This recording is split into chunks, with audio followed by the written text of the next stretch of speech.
Berapa banyak dari Anda yang yakin bahwa planet yang kita pijak ini adalah bola padat? Sejak sekolah dasar, kita diajarkan tentang lapisan kerak, mantel, dan inti. Tapi bagaimana jika seluruh ilmu geologi yang kita pelajari itu salah? Bagaimana jika di bawah sana, jauh di bawah lapisan es dan batu, terdapat ruang kosong yang luas, dihuni oleh peradaban yang jauh lebih maju? Bahkan mungkin makhluk-makhluk yang seharusnya sudah punah. Ini adalah misteri bumi berongga atau Hollow Earth. Kisah ini dimulai dengan kecelakaan yang hampir merenggut nyawa seseorang pada tahun ke-1997. Dallas Thompson, seorang pelatih pribadi, selamat setelah mobilnya jatuh ke jurang sedalam lebih dari 70 meter. Dalam keadaan antara hidup dan mati, Thompson mengaku melihat cahaya yang luar biasa terang. Bukan cahaya suci, melainkan pencerahan bumi. Kata suara itu adalah sebuah bola berongga. Di dalamnya terdapat dunia yang subur. Tempat hidupnya makhluk seperti mamus dan suku-suku kuno yang terisolasi. Thompson terobsesi menulis buku dan berencana memimpin ekspedisi ke Kutub Utara yang ia yakini sebagai salah satu pintu masuknya. Tapi 2 bulan setelah ia menceritakan visinya, Dallas Thompson menghilang. Ia lenyap tanpa jejak. Para penganut teori ini punya satu kesimpulan mengerikan.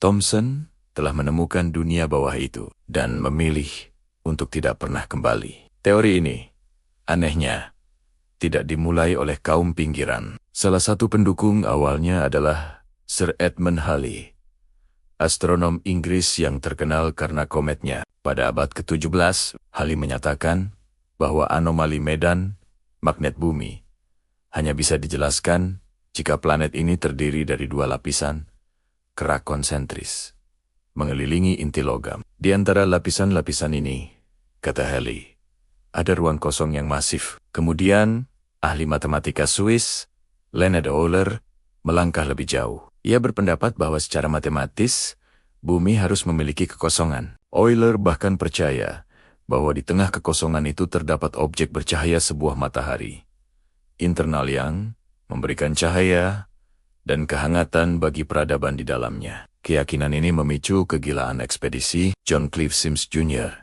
seorang veteran perang Amerika Serikat, menjadi sangat terobsesi hingga ia mengusulkan ekspedisi nasional ke kutub. Meskipun upayanya gagal, pengikutnya berhasil meluncurkan ekspedisi ke Antartika pada tahun ke-1838. Ekspedisi itu berhenti tiba-tiba, tanpa penjelasan logis. Apakah mereka menemukan sesuatu yang terlalu berbahaya untuk diceritakan? Kisah yang paling fantastis datang dari buku tahun 1908, berjudul The Smoky God. Buku ini menceritakan pengalaman Jens dan Olaf Johnson, 2 nelayan Norwegia yang pada tahun 1829 terseret badai ke Kutub Utara.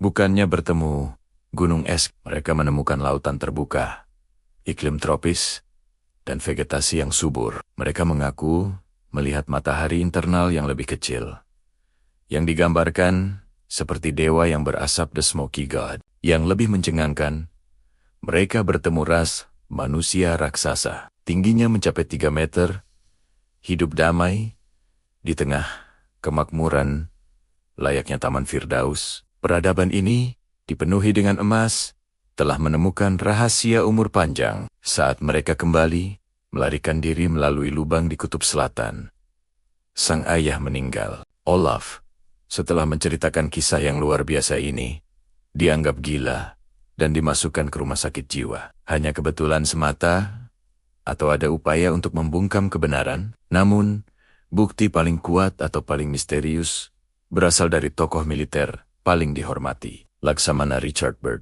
penjelajah kutub terkemuka Amerika, melakukan beberapa ekspedisi ke Antartika. Setelah salah satu penerbangannya, ia mengeluarkan pernyataan yang mengguncang dunia konspirasi. Ia mengatakan ada misteri yang sangat besar di balik tirai es Kutub Selatan, sebuah wilayah yang belum pernah dilihat manusia. Penganut Hollow Earth yakin bahwa Byrd menemukan salah satu lubang pintu masuk dan bertemu dengan penghuni dunia dalam. Bahkan, Ada teori yang menyebutkan bahwa UFO, piring terbang yang sering terlihat, sebenarnya bukan berasal dari luar angkasa, melainkan pesawat canggih yang digunakan oleh peradaban Inner Earth untuk keluar masuk melalui kutub teori bumi. Berongga juga memiliki akar yang dalam di mitos kuno. Kita bicara tentang Agartha atau Agarthi. Legenda ini populer di seluruh Asia Timur, menyebutkan adanya kota metropolitan tersembunyi yang terletak di bawah tanah. Dunia ini dipimpin oleh raja yang memiliki kekuatan magis dan pengetahuan yang luar biasa. Adalah tempat kedamaian abadi, bebas kejahatan, dan diisi oleh makhluk berumur panjang. Pintu masuk ke Agartha konon tersebar di seluruh dunia, melalui gua-gua misterius, dengan pintu paling terkenal berada di bawah biara-biara tersembunyi di perbatasan Tibet dan Nepal. Di sisi lain, ada legenda Shambhala, yang dalam bahasa Sanskerta berarti tempat damai. Dalam kitab suci Hindu, Shambhala disebutkan sebagai tempat suci yang hanya bisa dicapai oleh orang-orang dengan karma baik. Dalai Lama ke-14 sendiri menyatakan, Shambhala bukanlah tempat fisik, melainkan keadaan spiritual yang tinggi. Tapi, bagi para pencari kebenaran, Shambhala adalah Shangri-La, sebuah utopia yang tersembunyi di pegunungan Himalaya, tempat di mana pengetahuan kuno disimpan,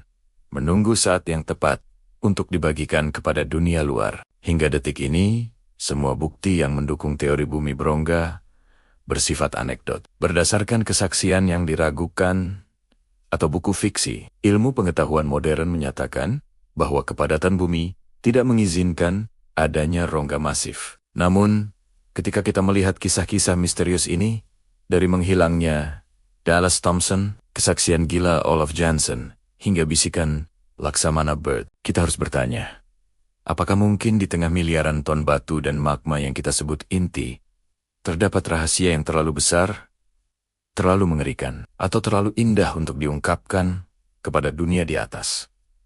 Bagaimana menurut kalian? Apakah ada pintu masuk ke dunia lain, tepat di bawah kaki kita? Tulis pendapat kalian di kolom komentar. Terima kasih sudah menonton. Jangan lupa untuk like, subscribe, dan nyalakan loncengnya agar tidak ketinggalan misteri-misteri lainnya.